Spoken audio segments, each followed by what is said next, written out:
উচ্চ মাধ্যমিক পরীক্ষার কিছুদিন আগেই মারা গিয়েছিলেন বাবা। বাবা মারা যাওয়ার শোক কাটিয়ে উচ্চ মাধ্যমিকে প্রথম 10-এর মধ্যে অষ্টম স্থান অর্জন করেছে হুগলির কোন্নগরের অস্মিত কুমার মুখার্জি। অস্মিতের মোট প্রাপ্ত নম্বর 489। মাহেশ রামকৃষ্ণ আশ্রমের ছাত্র অস্মিত। ছেলের সাফল্যের দিনে বাবার জন্য চোখের জল ছেলে ও তার পরিবারের মধ্যে। কোন্নগর 7 নম্বর ওয়ার্ডের বারোয়ারিতলা এলাকায় বাড়ি অস্মিতের। পড়াশোনার পাশাপাশি গান শোনা ও আবৃত্তি করা তার অন্যতম পছন্দের একটি শখ। সারাদিনের পড়ার ফাঁকে কখনো রবীন্দ্রনাথের কবিতা, কখনো বা অনুপম রায়ের গান শুনে তার অবসর সময় কাটত। উচ্চ মাধ্যমিকে তুমি অষ্টম হয়েছো।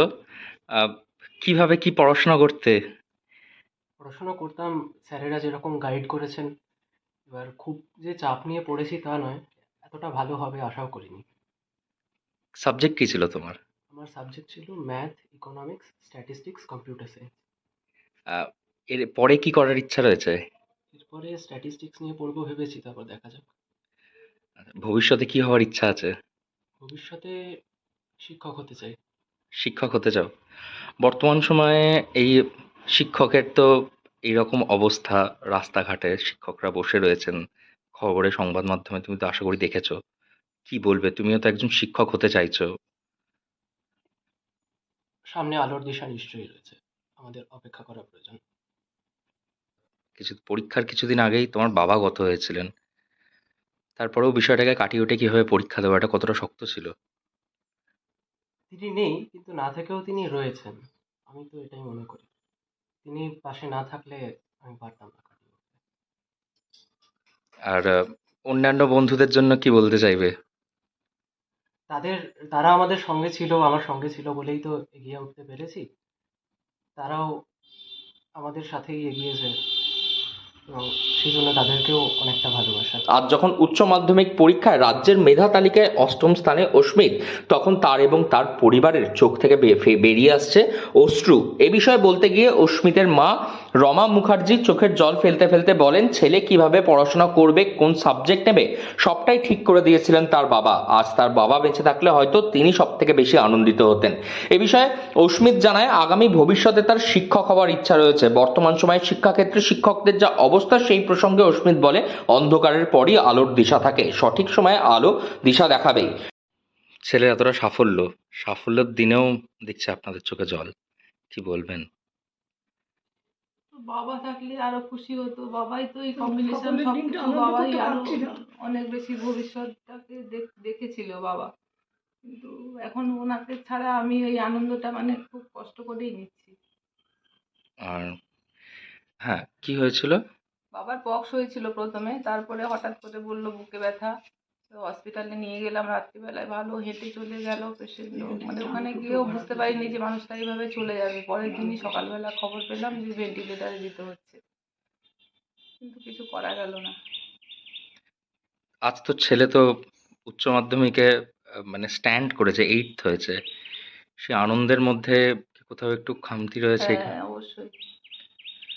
বাবাকে ছাড়া তো কিছুই ভাবতে পারি না। বাবা থাকলে আরো আরো ভালো রেজাল্ট করতো। পরীক্ষার কতদিন আগে এই ঘটনা ঘটে? গত বছর জুলাই মাসের 2 তারিখে বাবা চলে গেছেন। মানে একবার পরীক্ষার মুখেই? পরীক্ষা নয়, মানে 11টা শেষ হয়েছিল, 12টা শুরুতেই। ঠিক আছে। ঘরের মধ্যে নিজের লক্ষ্য স্থির করে কাগজে লিখে রেখেছিল অস্মিত। সেখানে লেখা, আমার লক্ষ্য 490। লক্ষ্যের থেকে মাত্র 1 নম্বর কম পেয়েছে। তারপরেও সে আগামী দিনের ভবিষ্যতের জন্য প্রস্তুতি নিতে শুরু করেছে, এবং নিজের এই সাফল্যের জন্য সে কৃতিত্ব দিচ্ছে তার স্কুলের শিক্ষক শিক্ষিকা থেকে সহপাঠী সকলকেই। এটা এখানে লেখা রয়েছে দেখছে, মানে দেওয়ালে লেখা, আমার লক্ষ্য 490। এটা কি কি করেছিলে তুমি? আমার মনে হয়েছিল, লিখে রেখেছিলাম পরীক্ষার কিছুদিন আগে। লক্ষ্যমাত্রা স্থির করেছিলে? হ্যাঁ। লক্ষ্যর থেকে 1 নম্বর কম হলো। কতটা পরিশ্রম ছিল এই লক্ষ্যতে স্থির থাকা? পরিশ্রম ছিল হয়তো, এবার আমি তো মেপে পরিশ্রম করিনি। আমি আশাও করিনি যে আমি পাবো এতখানি। কতক্ষণ পড়াশোনা করতে দিনে? দিনে খুব বেশিক্ষণ করতাম না, সত্যি কথা বলতে। এবার হয়ে গেছে। তাও কত কত ঘন্টা ঘন্টা হিসাব করতে বললে? কোনো ঠিকঠাক ছিল না, কোনো দিন বেশি কোনো দিন কম। পড়াশোনা বাদ দিয়ে আর কি ভালো লাগে? পড়াশুনিও বাদ দিয়ে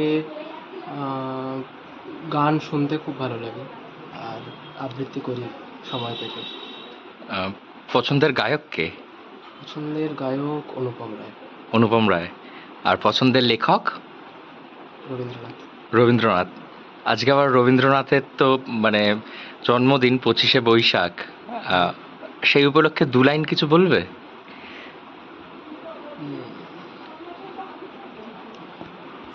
অন্ধকারের উৎস হতে উচ্চারিত আলো, সেই তো তোমার আলো। সকল দ্বন্দ্ব বিরোধ মাঝে জাগ্রত যে ভালো, সেই তো তোমার ভালো। Thank you. হুগলি থেকে রাহি হালদার, লোকাল 18 বাংলা।